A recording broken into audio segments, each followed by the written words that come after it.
Good morning and Merry Christmas season. It's so good to have you here again as we continue celebrating the season by diving into an idea that I've really enjoyed looking at, the pursuit of Christmas. I've enjoyed looking at Christmas from a slightly different angle this year and just kind of seeing some different parts that we don't often focus on, some different parts that we don't often think about within the Christmas story and within the Christmas season. So I've really enjoyed that. And what we've said so far is simply this, that we have a very specific pursuit in Christmas. All of us, and you know, I don't want to put words in your mouth or put intentions in your heart, but I think most of us, we want to pursue a few things, and it sort of comes out during the Christmas season when we play certain music and, sing.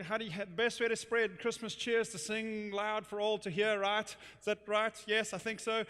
We want to spread Christmas cheer and the Christmas spirit and, love and all that stuff, but I think what we're hoping for, I think what we're driving at, I think what we're pursuing in all of this is to find some sort of semblance of hope in a world where sometimes hope is hard to find. Some sort of semblance of peace in a world where there's not, you see what's happening politically and in the world and just, you feel that and it just doesn't feel like it's very peaceful, and then you come down to your own relationships sometimes, or your own home, or, wherever it is, extended family or at work, and sometimes it's hard to find peace. And so I just want to shut all that out, and I want to go to Christmas and get my tree and my decorations and my gifts and my food and my family that I choose, not the family I don't choose, so we can find some peace. We're looking for hope and peace and love in a world that's sometimes so often unkind. You just scroll down to the comments section in any article, in any YouTube, in any sports thing, in any social media thing. You just go down to the comments, and you want to find some love, please. It's sometimes very unkind.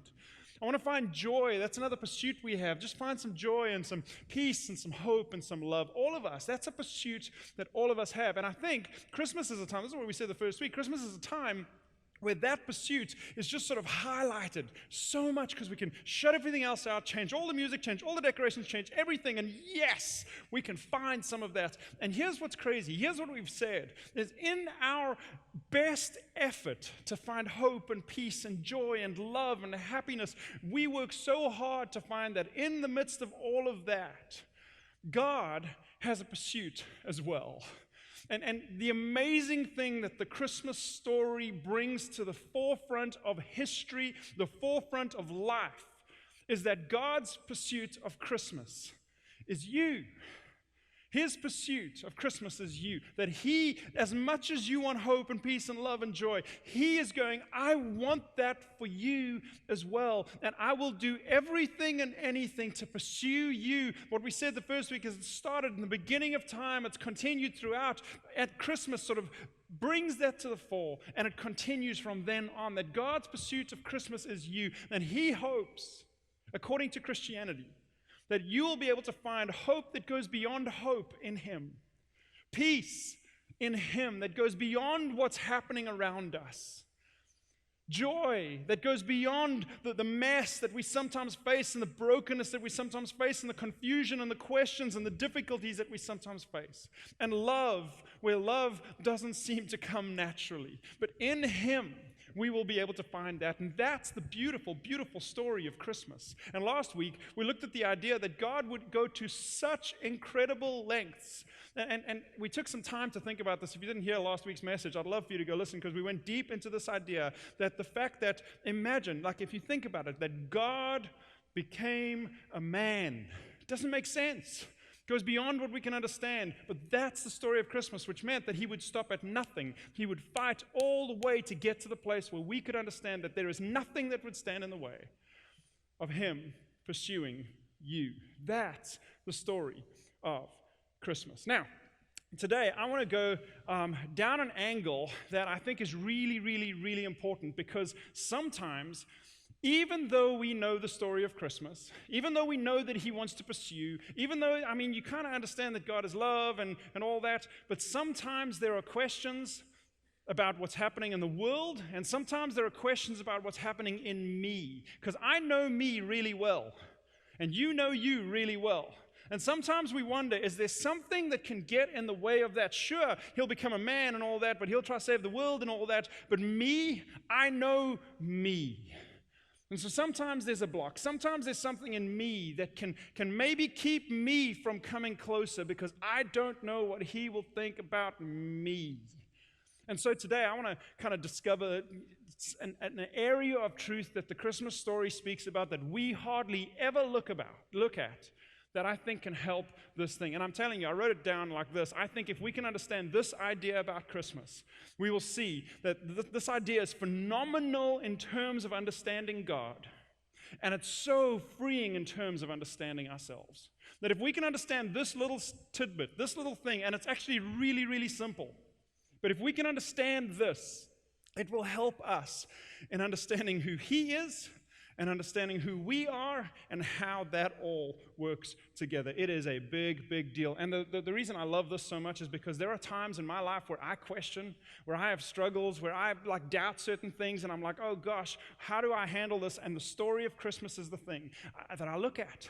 And I go, wow, if that's true, which, by the way, historically, take all the religious literature out about Jesus, and you will still have a whole bunch of literature and history pointing to the fact that there was a man who was born named Jesus who impacted the world so much that literally it changed the way we see time. It changed the calendar forever. That's how big he impacted the world. But he lived to the point where, all of that happened. As history says, he was crucified by a guy named Pontius Pilate, but the Roman history says that. And then these historians talk about the fact that something happened, there was a superstition that happened that after he died, something happened. We don't know what it is, but it's taken over the world. That's history. That's not religious history. That's not the Bible. That's history. So whenever I question, whenever I struggle with something in me or something around, I go, did Jesus exist? And the answer is absolutely. No one argues that anymore. Jesus existed. And then the question is, okay, so did what he say make sense? Was that true? And did what the people who saw it happen, did what they say, is what they say true? Did he rise from the dead? So it's a big, big deal. But this idea that we're looking at today, if we can understand this, it'll give us a picture of God that I think will help us in understanding him, and it will give us a picture of us that will help us understanding ourselves and our connection with him. But it starts off relatively negative, which at first is like, oh, great, it's Christmas. Come on, can't we go positive? Happy, this is the time, Justin, you said it yourself, look for joy. But here's the thing, if we hide this part, which we always try to hide, then you can't get to the joy of what Christmas provides in the context of this part. So I've got to go a little negative on you. I'm sorry, I'm going negative on me too. It's all of us, because I think this is a human thing that we need to understand. And here it is. The best way for me to describe this and talk about it is actually a quote that I've used before. Some of you may recognize it. But Tim Keller talks about this thing in us that oftentimes feels like, I'm just not good enough. There's something wrong in me. So I want to read this quote because it sets the table for where we're headed in this beautiful, beautiful story of Christmas that takes into account the mess that we have inside of us. Here's what Tim Keller says. We, as people, have a profound, inescapable sense that if we were examined, we'd be rejected. There's just something in me that if you knew everything about me, you'd probably not like me as much as you think you do. We have this thing that if we were examined, we'd be rejected. We have a deep sense that we've got to hide our true self. We've got to hide the mess, the parts that people don't like, the parts that aren't acceptable, hide our true self, or at least control what people know about us. He continues, secretly, we feel that we aren't acceptable, that we have to prove somehow to ourselves and to other people, and I added to God, that we're worthy, lovable, and valuable. And then he speaks into our current culture, because our current culture has oftentimes pushed religious thoughts aside and pushed spiritual thought aside and faith and all that stuff. And any sort of religious standard, God's standard, I don't think there's sort of one truth out there. Your truth is your truth, my truth is my truth, is what kind of our culture is saying. But even in the midst of that culture, this thing inside of us is still there. And this is how Tim Keller describes it. He says this: you don't believe in sin, you don't believe in judgment, and you don't believe in guilt. And yet, somehow, you're unclean. There's something in us that goes, there's something there that's not right. There's something there that doesn't fit. He continues. You may psychologize it, that unclean feeling. I have a complex. My parents didn't love me enough. I'm a victim. I have self-esteem issues, whatever it is. But there's no escaping the fact that we all, it's a human thing, have a sense that we're unclean. What is that? There's something in us that's there. And I think sometimes that keeps us from being honest, that keeps us from saying, okay, you can know me. And so we try our best to kind of show the best of us in some ways. Now, you may not be a Christian and you go, well, that's just religious belief. Tim Keller's obviously some pastor or, religious person. But it's not just him that says that. Like, everybody that I've spoken to in my own life, I've felt this, and everybody that I've spoken to. And then the other day, I used this quote when we started the series as well, but the ex-CEO of Home Depot said something similar to this as well. He described how one of his roles was to do his best to encourage people. And then he said, the reason I do that is because of this. We are all pretty disappointed in ourselves. So even CEOs of major companies in the States are talking about this idea that there's something in us that we're disappointed, that we're hiding, that we're doing. And as a result of this weird feeling inside of us that I don't know if you resonate with, I know I do. And I've spoken to so many people that when you get through the hard exterior or the awesome exterior or the perfect exterior or the proving exterior or the great exterior or the showing all my best stuff exterior, you realize, no, there's something in all of us that just doesn't feel like we measure up. And because of that, we all work really hard to show our best and to hide our worst. We all do that. As I was thinking about this, because I've been thinking a lot about this, I've got several different ways of saying that in my mind, and some of them verge on corny and silly, but I'm going to say them anyway because I really want us to remember this. We all work really hard to show our best and hide the rest. See, that rhymes. We all do our best to hide the mess and show our best. That doesn't really rhyme, but it pretends to rhyme, okay? But here's the thing. We're all doing this. We work really hard to show people our best and hide the rest. This is why, Instagram and Facebook and Twitter, this is why it works so well, because I can get the right angle. No, wait. Which one makes me look like I have two chins? I'm not too sure. Hold on. And the classic, and please don't throw anything at me. I hope that this doesn't offend anybody. But the classic girl picture with the arm, right? Because it makes my arm not look fat. It's awesome. I can stand like that. And now you're never going to look at those pictures the same again. I'm sorry, ladies. Please forgive me. But here's the thing. We all stand like that because if I stand like that, I look the best possible way that I can look because I know that you're not going to see the flab. I'm sorry. I'll stop. Here's the thing, though. We want to be seen as the best. And so we do that. We show that. When last have you seen a photo of a kid crying and screaming and throwing a tantrum on Facebook or Twitter?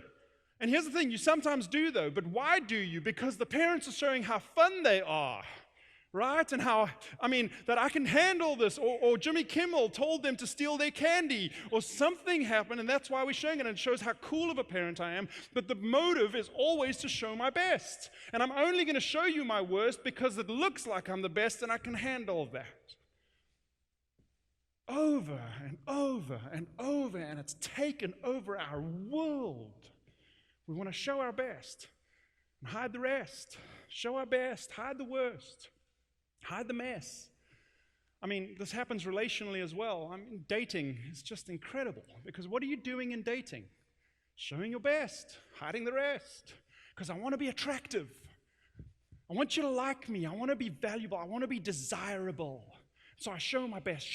I impress. And then you know what happens? You get married. And the first couple of years, you discover all the rest. I've said this many times in weddings, that if you want to know what's wrong with you, easiest way to do that is to get married. Seriously, I discovered that. I thought I was awesome. I really did. And then I got married and I realized, what am I doing? And here's why. Because I'm impressing. I'm selling something to you that's the best. Hide the rest. Hide it. You don't know that part. I'm doing the whole thing. I'm selling you my best. And then we get married and then you get to know me. And you get to see the rest. And not only that, suddenly I want you to pay up all the stuff you impressed me with. Show me, where is it? The best, the best, the best. And you have rest? What? You have a mess? And then, it gets squirrely and hard. And then when it gets hard, ugliness in me comes out because you said you were different. And now I get mad and I get bitter and I get angry and I expect more and I'm creating mess. It works so hard. And then when your wife, your husband does say, wait a minute, I'm seeing some of the mess, what's the first thing we do? Defend, justify. Well, if you, then I wouldn't. Point, blame, do. Why? Because I'm showing my best, and if someone sees the rest, someone sees the worst, someone sees the mess, I'm not happy because we're afraid. But the reality is we know ourselves. Now here's why I bring this one more illustration on that. This is crazy. I don't know if anybody else has done that or I'm just showing all my cards here. I don't know. Have you ever read your own resume and thought, wow, I'm awesome? You ever done that? Because you know why? Because you put all your accomplishments, all the best of you down on a piece of paper, and you just read this brilliant, amazing person who's done all this cool stuff, and whoa, that's amazing. Who wouldn't hire that? Why? Because you know you. I know me. And when I know me and I see this on paper and it's all the awesome, and I see this in real life, I'm like, whoa, that's a cool guy. I guess by your laugh, some of you have felt that too. It's not just me. But here's the thing. With us trying so hard to show our best and hide the rest and hide the mess, with us trying so hard, that begins to affect everything about us, our relationships and God. And this is where the story of Christianity is so beautiful and at first seems so scary, but once you get through the scary, it becomes so amazing. And that is this, that God knows the rest. He knows the worst. He knows the mess. He sees it. He knows it. He's there. Your worst thoughts that you can hide from everybody, including your spouse. Your worst thoughts. Your worst words, even the ones under your breath that when your boss says something and they walk away and you're like, oh. He hears those. He knows them. He sees them. And he sees the heart behind them. Your worst actions, spring break, which you've tried to forget about. He knows. He saw it. He was there. Those business trips where there's no accountability. And no one knows, and no one's there. He knows. He sees. He's there. Everything. The motivations behind the kindness, because sometimes we think we're awesome and all that and magnanimous and I'm so kind, but the reason we're kind is because we want to be known as kind. So it's actually that you would give me something, I'm going to do kind so that you would think something of me. So I do good in order to be seen as good, not in order to be good. Does that make sense? I'm doing good not to be good. I'm doing good so that you will think I'm good. What is that? He knows that. He sees that. All those hidden motivations, all the times we've manipulated something by saying something and looking good and hiding and justifying, he sees all of it. Whew, that's scary. And then it even gets worse because we know that part of us. But he sees the parts we don't even know, the hidden motivations, the hidden thoughts, the hidden drive that's inside of us, and we're thinking we're awesome, and he's like going, that's coming from a messy place. You don't even know it. He knows it. He sees it. God sees it all. Merry Christmas. There's a scripture that just portrays this so brilliantly. And David, who wrote a psalm, and he wrote this and just expressed who God is in knowing us. In Psalm 139, it says this, you have searched me, Lord, and you know me. Not only does God know, he searches. He's interested. He goes deep. He searches beyond it all. Every single thing, he knows you. You've searched me, Lord. According to Christianity, this is the picture that God is. This is who he is, and he knows it all. You've searched me, Lord, and you know me. And then he describes more. You know when I sit down and when I rise. You know. And you perceive my thoughts from afar. You even know the thoughts that drive the actions. You know it all. You, he continues, discern my going out and my lying down. You are familiar with all my ways. You know it all. Before a word is even on my tongue, you, Lord, know it completely. You see it developing. You know everything that goes into it all. God knows everything about you and everything about me. David is blown away by this realization, and he says, such knowledge is too wonderful, not like wonderful time of the year, but full of wonder. Oh my gosh, it's too wonderful for me, too lofty for me to attain. How does that even work? But that's who you are. You're above it, and yet you're in it, and you know it, and you see it. You know it all. And then David goes, okay, well, if you know it all, that freaks me out, and I don't know what you're going to do with that, because I need to impress, I need to prove, I need to show my best, not the rest. I need to show my best, not the mess. But look what he says. Where can I go from your spirit? This is uncomfortable. Where can I flee from your presence? He says, he continues, and then he says, where? If I go up to the heavens, you are there. Where can I go? Where can I hide? Where can I not let this be seen? If I go anywhere, you are there. If I make my bed in the depths, you are there. If I rise on the wings of the dawn, if I settle on the far side of the sea, even there, wherever I go, wherever I hide, whatever I do, even there, your hand will guide me, your right hand will hold me fast. And that's a positive take on that. But the reality is, the point that I'm pulling out of that is that he is even there. But maybe I can hide in darkness. He continues, if I say, surely the darkness will hide me, and maybe I don't show anything, and the light become night around me, even in the darkness. Even the darkness will not be dark to you, he said. The night will shine like the day, for darkness is as light to you. The reality is, and this is a little scary, a little unnerving, that God knows it all. He sees it all, every part, every motive, every intention, good, bad, ugly. He sees it all. And that's where, that's where the beauty of Christmas comes in. Because it's in the context of God seeing everything about you. There is nothing you can hide. You didn't deserve anything from him. You couldn't earn it, because he knows every part of who we are. Every part. And the story of Christmas says this, that in his complete and unbiased knowledge of you, God still chooses to pursue you. That's the story of Christmas. I said it in another way, hopefully to make it memorable. God knows your mess, yet pursues nonetheless.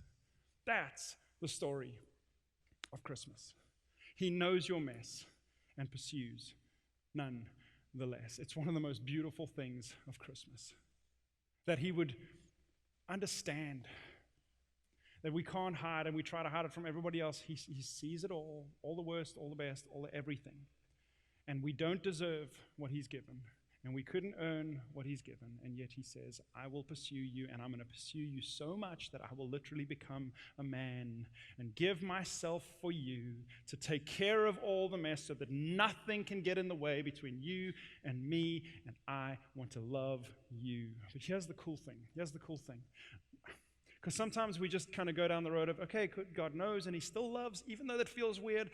I feel like I have to prove, I feel like I have to do to earn. If I don't go to church, if I don't serve, if I don't do whatever I'm supposed to do, say my prayers and do whatever, then I don't know if I can be, worthy of his love. And he's going, you're not.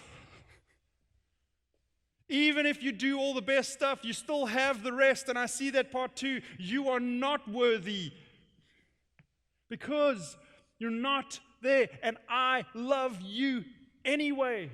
And I love you so much that I'm going to pursue you anyway, even through leaving being just, God in heaven and becoming a man. And then the crazy cool thing is, not only does he want us to know that he loves us and that he's for us, but he wanted to show us by the way he did this, is that it goes beyond just love.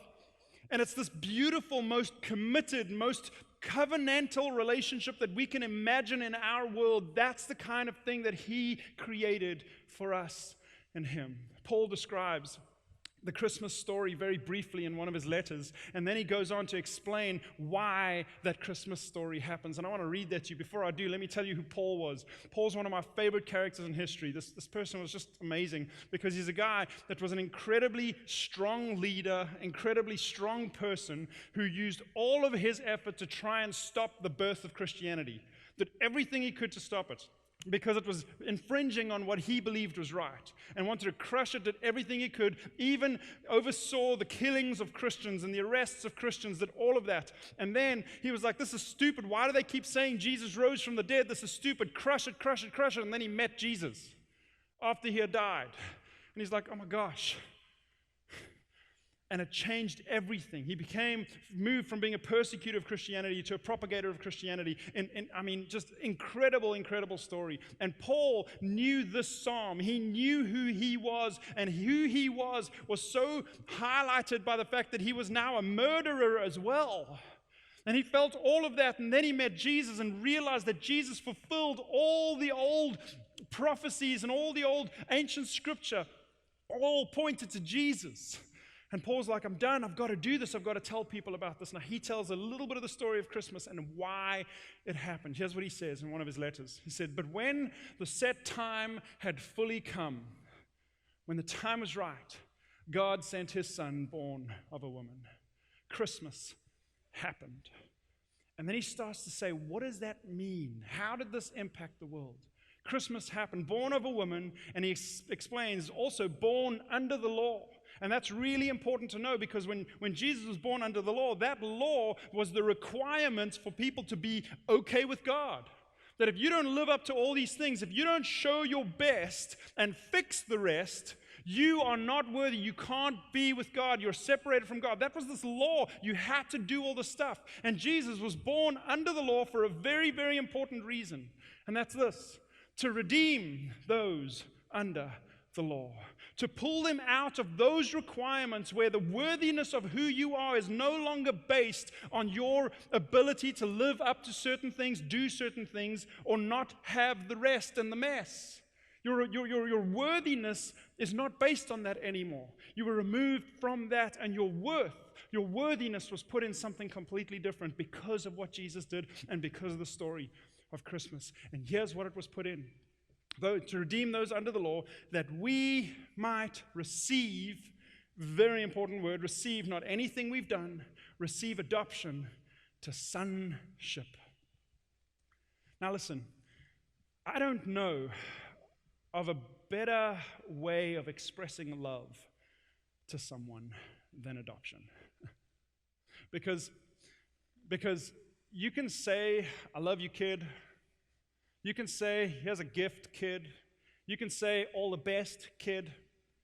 You can say all of that and really mean it. The level of love goes considerably higher when you say, come live with me, take my name, take everything that I have, become an heir of me. And adoption is powerful as well, because it's not like it's your own child. And so, I mean, this is my child, flesh and blood. I'm good. I love you just because you're mine, just because you're part of me. Adoption is powerful because I see you. And you know what I see? I see some of the mess. I see some of the tough stuff. I see some of the brokenness. I see it. And I'm going to choose to make you a part of my family anyway. Some of our closest friends have recently adopted a child, a special needs child, internationally. And I look at that and I go, they saw it. They know the difficulty. They know the rest, not the best. They know the rest. They know the mess. And they chose to do it anyway. What? That's powerful. And that's the kind of love that God says, I see you, I know the mess, I know everything. You can't hide it. Everything. And I choose to adopt you anyway. And one little note, I've said this before, but Paul uses the word sonship there very intentionally, I think. And he doesn't say child, and he doesn't say daughter. He says son. And I think the reason he did that was because in that culture, women had no rights.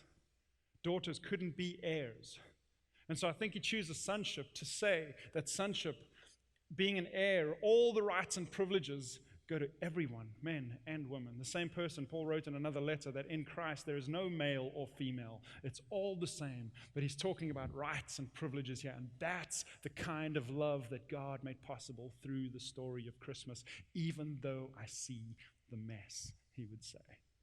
But he doesn't just leave it there as adoption, as a legal adoption. He takes it further. And this is where it goes beyond, it becomes too wonderful. It's too lofty for me to understand. But God does something more that only God could do.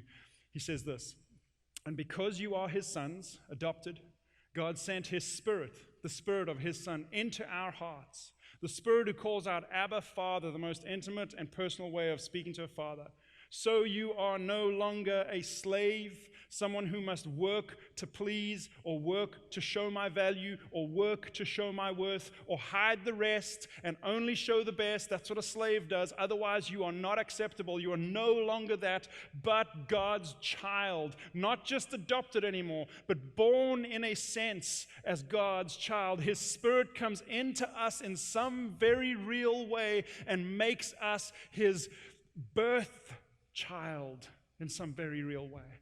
But God's child, and since you are his child, God has made you also an heir. The kind of love that Christmas provides is a love that says this: I see all the mess, everything. I see you trying to hide it, and it's cute. Christmas tells us this: you don't have to hide. Isn't that freeing? You don't have to hide, and you will not be rejected. You don't have to hide, and your worth does not come from the rest or the best. And that's important, because those of us who focus on the rest fall into despair. Those of us who focus on the best fall into pride. And he's going, chuck it out. Your worth is not based on that. Your worth is based on the fact that I love you enough to make you my child, even though I know everything.